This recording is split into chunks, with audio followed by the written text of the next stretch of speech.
तो आज हम डिस्कस करेंगे एसपीएम यूनिट 2। तो यूनिट 2 में किस टाइप के क्वेश्चंस आ सकते हैं, कौन से इंपॉर्टेंट क्वेश्चन है। तो बेसिकली मैंने प्रीवियस ईयर्स के जो क्वेश्चन पेपर है उसको रिवाइज किया है। सो प्रीवियस ईयर का एक क्वेश्चन पेपर था, what do you understand by ceremonies in scrum project, explain the different types of ceremonies that are observed on a scrum project and their significance। तो हम ये जाते हैं सेरेमनीज क्या होते हैं स्क्रम्स में। बेसिकली जो मीटिंग्स होते हैं उनको हम बोलते हैं स्क्रम सेरेमनीज। तो 3 टाइप के मीटिंग होता है, एक है स्प्रिंट प्लानिंग मीटिंग। फिर स्प्रिंट प्लानिंग मीटिंग में क्या होता है, the product owner and the team members decide which backlog item the team will work on the next sprint. और बैकलॉग का मतलब होता है बेसिकली रिक्वायरमेंट को स्क्रम में बोला जाता है बैकलॉग।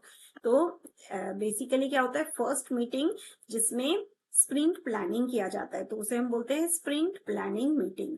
तो यहाँ पर प्रोडक्ट ओनर और टीम मेंबर साथ में डिसाइड करते हैं कि हमें प्रोडक्ट में एक्चुअली में क्या करना है नेक्स्ट स्प्रिंट में। तो बैकलॉग क्यों बोलते हैं, बिकॉज प्रोडक्ट की जो रिक्वायरमेंट होती है उसे स्प्रिंट में हम बैकलॉग बोलते हैं।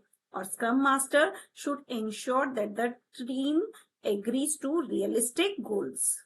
देन स्प्रिंट क्या होता है, fundamental process flow of scrum and it takes 1 month. Iteration means 1 month में एक मॉड्यूल कंप्लीट होना चाहिए and during completion of module there is no outside influence. And every sprint it begins with a daily scrum meeting.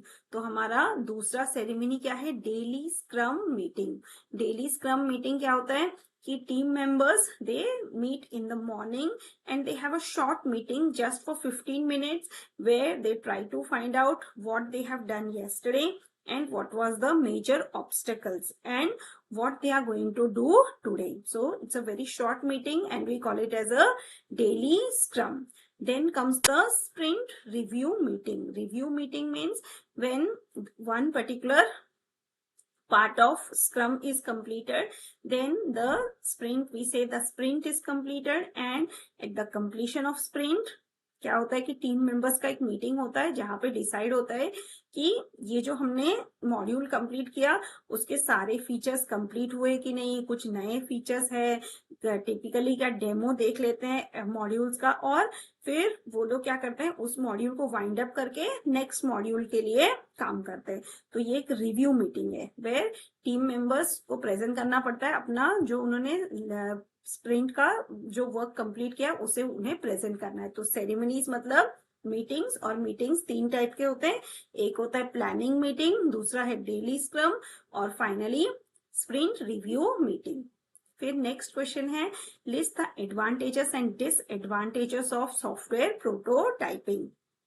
तो software prototyping basically क्या होता है कि हम कोई भी प्रोडक्ट का पहले प्रोटोटाइप बनाते हैं, उसको चेक करते हैं कि वो वर्थ है, तो हम एक्चुअल प्रोजेक्ट बनाएंगे। तो इसका एडवांटेजेस क्या है, लर्निंग बाय डूइंग। इसमें बेसिकली हम कोई भी प्रोजेक्ट बनाते हैं तो हम पहले उसका डेमो बना लेते हैं, अगर वो अच्छे से काम कर रहा है तो हम उसका एक्चुअल मॉडल बनाएंगे। जैसे अभी बहुत सारे सेल्फ ड्राइविंग कार्स का प्रोजेक्ट चल रहा है तो पहले उसका डेमो बनाते हैं, फिर उसमें डेमो ड्राइवर बिठाते हैं, कुछ डमीज को बिठाते हैं और देखते हैं कि ड्राइविंग प्रॉपरली हो रहा है कि नहीं।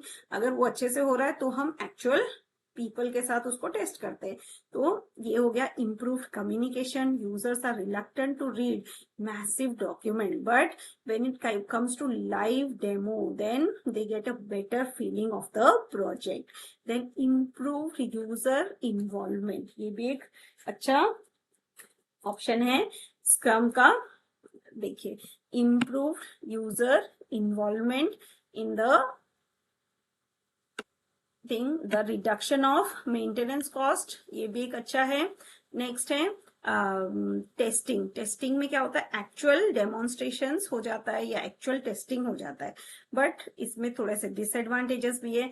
जैसे क्या होता है कि हमारा प्रोटोटाइप अच्छे से काम करेगा बट इसका मतलब ये नहीं कि हमारा प्रोजेक्ट भी अच्छे से ही काम करे। सो basically these prototypes are sometimes misunderstood. Then there is a lack of project control standards then additional expenses are there definitely. अगर हम कोई प्रोजेक्ट बना रहे हैं तो उसका पहले अगर हम डेमो बनाते हैं तो हमारा एक्सपेंसेस और एडिशनल हो जाता है, ये एक डिसएडवांटेज तो है।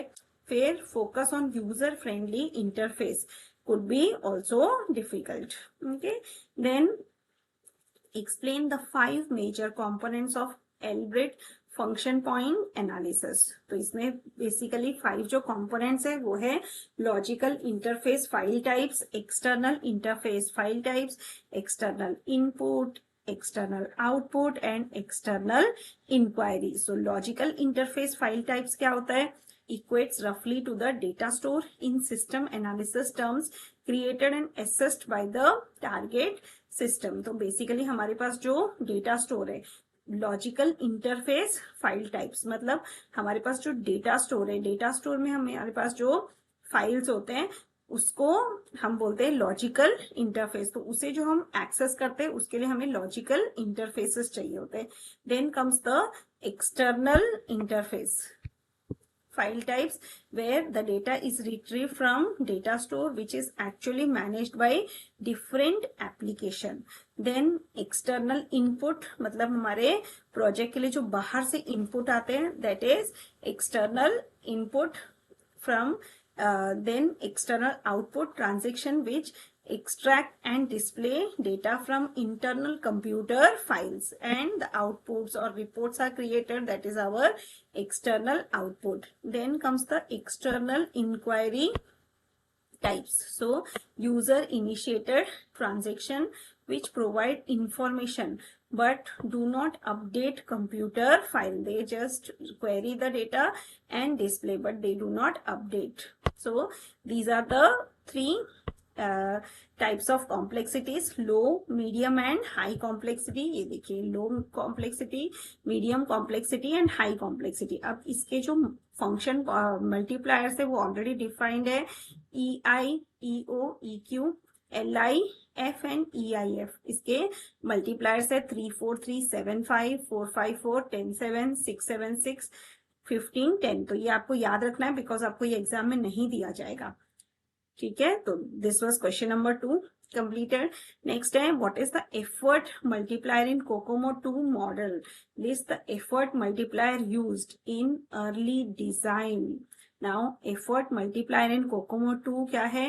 We have these effort multipliers. First है स्केल फैक्टर मल्टीप्लायर में आ जाता है product reliability and complexity, the reuse required, platform difficulty, personal capability, then facilities available and schedule pressure। तो based on that ये जो multipliers है इसको हम क्या करते हैं, बेसिकली 7 multipliers है, इसको हम बेसिकली एक्स्ट्रा लो से एक्स्ट्रा हाई इसमें हम कैटेगराइज करते हैं। Extra low, very low, low, nominal, high, very high, extra high. तो इसमें हम कैटेगराइज करते हैं और हर एक का मल्टीप्लायर्स लिखा हुआ है।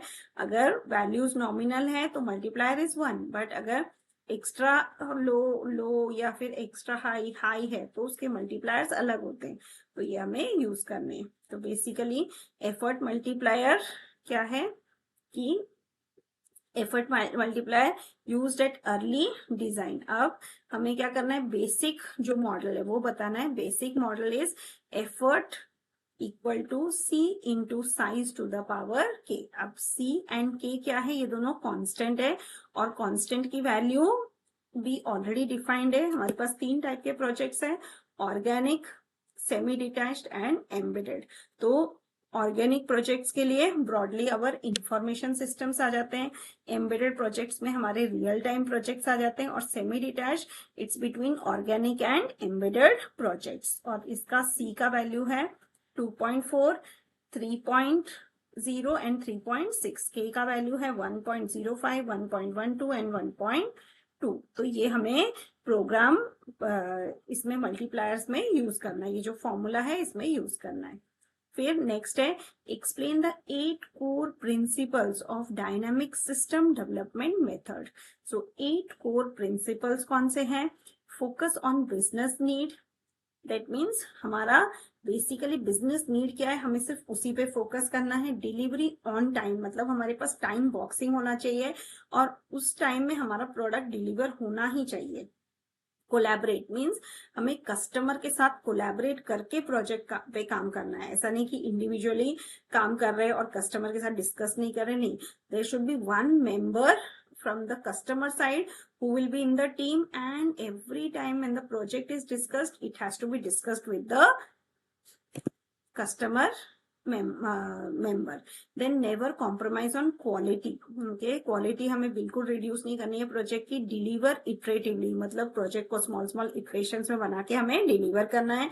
बिल्ड इंक्रीमेंटली, मतलब छोटे छोटे इंक्रीमेंट्स बनाकर प्रोजेक्ट को कंप्लीट करना है। Communicate continuously means always take the feedback from the customer, always communicate with the customer and demonstrate control. Demonstrate control basically means that there should be one person who will take the entire control of the project from the programmer's side.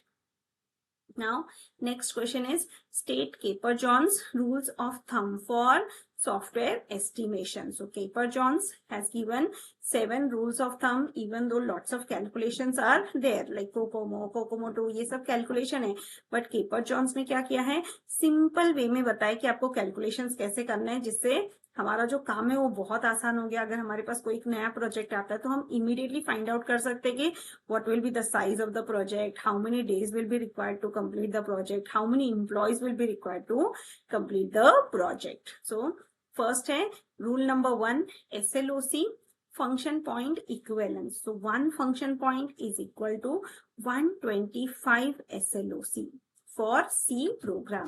मतलब one function point का मतलब है 125 SLOC, software line of code for C और C like programs जैसे Java, C++।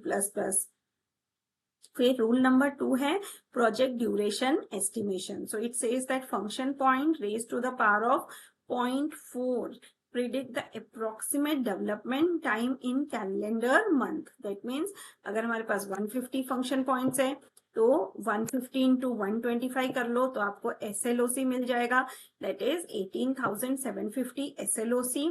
फिर development time क्या होगा, 150 into 150 raised to the power of 0.4, so it comes to 7.4. so approximately हम बोल सकते हैं 8 months to complete the project.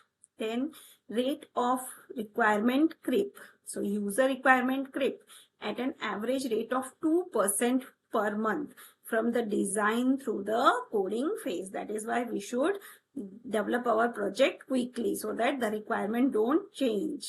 Then rule number 4, defect removal efficiency. It says that every software review, inspection or test will find and remove 30% of the bugs. So remaining bugs will remain in the system every time we do debugging. Then rule number 5, it says that project manpower estimation, the size of the software in function point divided by 150 predict the approximate number of persons required for developing the application. जैसे अगर मेरे पास 500 function point है divided by 150, I get approximately 4 persons to complete the project. Then rule number 6, software development effort estimation, the approximate number of staff month of effort required to develop a software is given by the software development time multiplied with the number of personals required. So अगर मेरे पास suppose 8 months है तो divide it, multiply it with 150 FP by 150 FP. So we are getting 8 person months. So 8 person months are required to complete the project. Then rule number 7, number of persons for maintenance. So maintenance के लिए क्या करना है, जितने FP है divided by 500 you will get. So अगर मेरे project में 500 फंक्शन पॉइंट्स है divided by 500, so approximately 1 person is required for maintenance. So with this, all the questions of unit 2 is completed from this question paper solution. Thank you.